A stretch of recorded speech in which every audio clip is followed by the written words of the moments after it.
Lots of dogs around. Cool. You know, Robin, I'm going to go ahead and put on the recording in the Q&A, all right? Go ahead. Just because I want to make sure I remember everything. Okay, folks, here I go. This conference is being recorded. Q&A session started.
Hello, everybody, and welcome to Saturdays with Tara Hangout on Air. I'm Mary Beth at the Law of Attraction Club on the web at theloaclub.com. We do these Saturday Hangouts as an introduction to our theme for the week. And we do these calls on Tuesdays and Thursdays, as well as this call on Saturdays.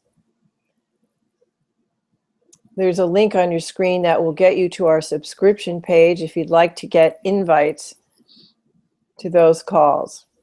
Robin usually channels for the Saturday call. I do the Tuesday call, and Rachel does Thursdays. Sometimes all three of us channel together. Sometime this month we'll be doing that. That's a lot of fun for us, of course, but importantly and powerfully, most importantly and powerfully, in this community, you get three different perspectives, yet with very similar understanding of the fundamentals. For those of you watching the recorded video, we'll be adding pop-up links with more information about us and how you can access the complete audio of the extended call with questions and answers. So, once again, we welcome you, and we welcome Robin and Tara. Let's get started. Welcome. Let's begin with these words from John Lennon. Life is what happens to you while you're busy making other plans. What this implies is that you may plan, but life goes on and circumstances beyond your control will intervene. Is that true? And if so, what does planning achieve? Well, to answer those questions, you have to know what deliberate creation is. So let's talk a little about planning, because whether it's simply deciding short-term what you'll have for lunch or deciding what you want your life to look like, to some extent you will make plans. And therefore it's worth spending some time to understand what it takes to create a world and a life within it that matches those plans. In the current version of this one's virtual reality, the game called Life on Earth, yours is probably similar, there's something called conventional wisdom. And it's certainly conventional because most of the characters in his game have a one-world view of things. Atheists and spiritual gurus alike mostly start from one very big assumption, that the physical world is real and external. And even though there's some disagreement about whose version of history is accurate, they all agree that only one version can be. We, of course, would say that when you start from that place, you find yourself inevitably in a world of complexity and empirical laws. In a one world, there is no theory of everything. There are no logical and simple answers to the big questions about who you are and why you are here. And even the law of attraction defies rational explanation. We say there is no world out there. All of it is an inside job. You're not a space-time creature, you're a consciousness. You think, and it is your thoughts that create the virtual reality that is your world. And everything in it matches what you choose to believe and expect. When you're coming at things from a one-world perspective, it makes perfect sense to study it and learn how it works and develop some strategies for dealing with it. Commonly accepted good strategies become conventional wisdom. Conventional, maybe. Wisdom, not so much. When you begin to understand it's not one world, but your world, what constitutes wisdom starts to be a very different thing indeed. Strategies for success may be similar, but the logic of why you choose one over another and the way you go about it often gets turned completely upside down. We'll get into a few examples of convention or wisdom as a way of exploring this, but before we do, it's worth establishing where you are on the subject of reality. If you've been following our discussions in this community, you know all about how you create your unique version of the world, your world. You know, intellectually at least, everything is an inside job. The question is, how much is that knowledge a part of your ongoing awareness? As we said before, most of the characters in this one's game have a one-world view. We also said your world was probably similar. Think about that. If it's true, then all that means is that both of you currently expect your worlds to look like that. Do you see what we're getting at here? Let's do a little exercise. Take yourself back to when you woke up this morning. Now think about your day as you've moved through it. Think about the trail of thoughts and actions and decisions you've made since then. Ask yourself this question. To what extent am I treating this world as real? The answer cannot be close to zero, or you would not be in it. You would be one of us disembodied entities. The answer is closer to 100%. Even this one, and those of you well practiced in the understanding of who you are, nevertheless get mesmerized and caught up in your game. And there's nothing wrong with that. You chose to be in this game. It's just that this community and our involvement in it and your involvement in it is all about discovering ways in which you can create more of what you want, which means create more joy in your life. And to that end, we're simply advocating for a little less being mesmerized and a little more same time awareness of who you are. This is not at all about getting out of the game. This is all about getting into the game in a new way. So let's look at some conventional wisdom. Hope for the best, but plan for the worst. From a one-world perspective, this makes a lot of sense. Stay hopeful, but have plans in place so that if it all goes south, you're ready to make the best of it. But what if it's your world? And it is. Well, whether it makes sense or not is how you feel about it. What's important is not the action plan, because actions don't create. Thoughts create. Your beliefs and expectations create. If planning for the worst has you focused on what you don't want and dwelling on that, then you're creating what you don't want.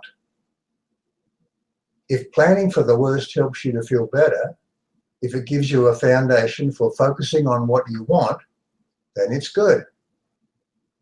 It can be good in 1 minute and bad in the next. Be aware of how you feel. And just remember that practiced hope is the doorway to belief. Practiced belief is the doorway to expectation. Practiced expectation is the doorway to certainty. Certainty equals manifestation. From Zig Ziglar. You were born to win, but to be a winner you must plan to win, prepare to win, and expect to win. There's much about this statement that we would agree with.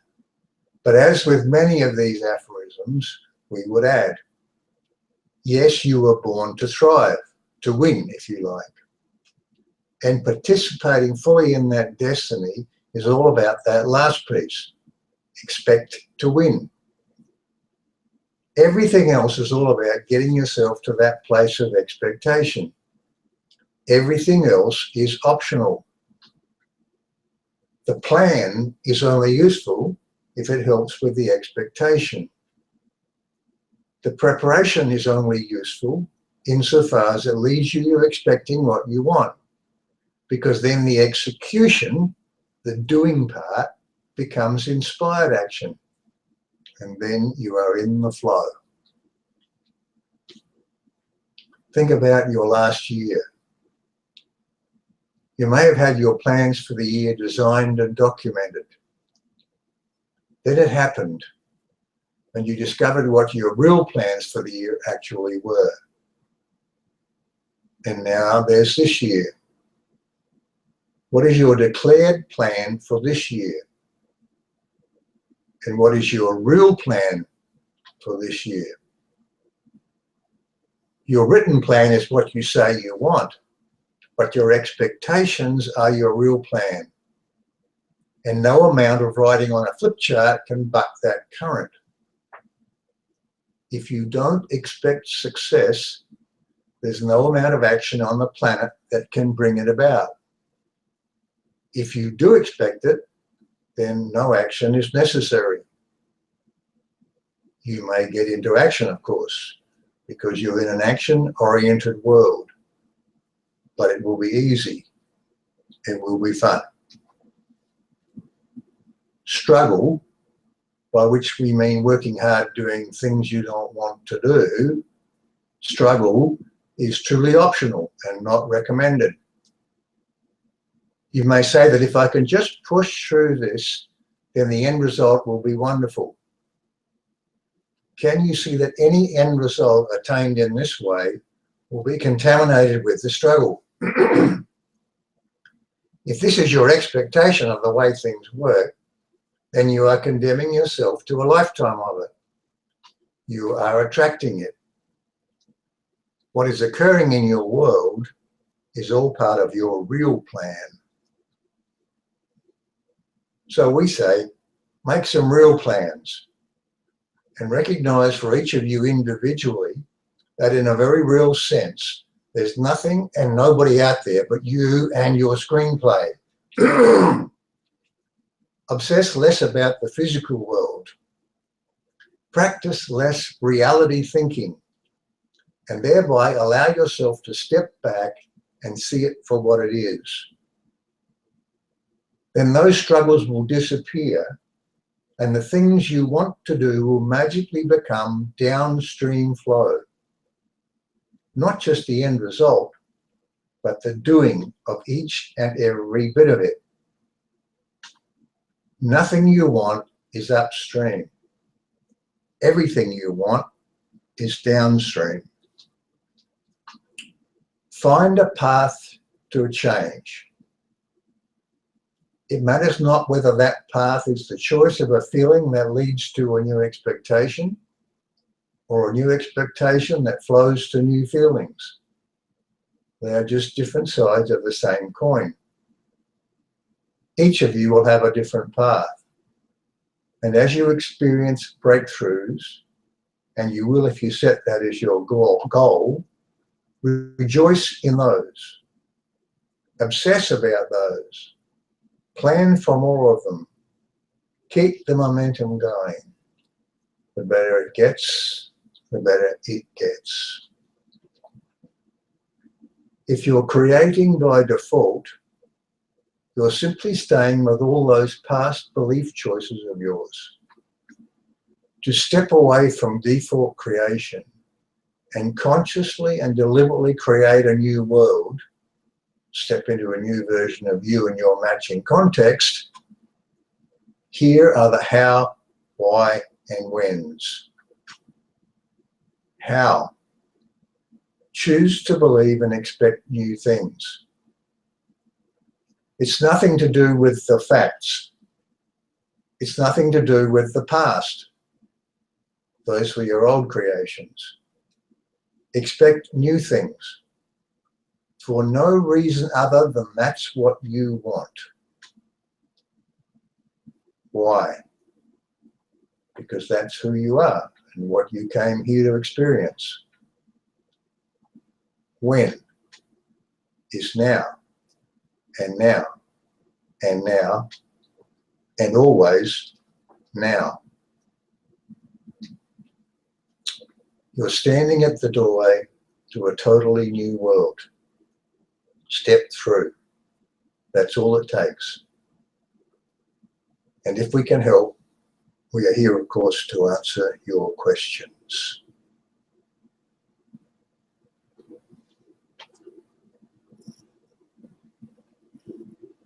If you'd like to be on these calls once in a while, we open up these calls to our free guest membership level.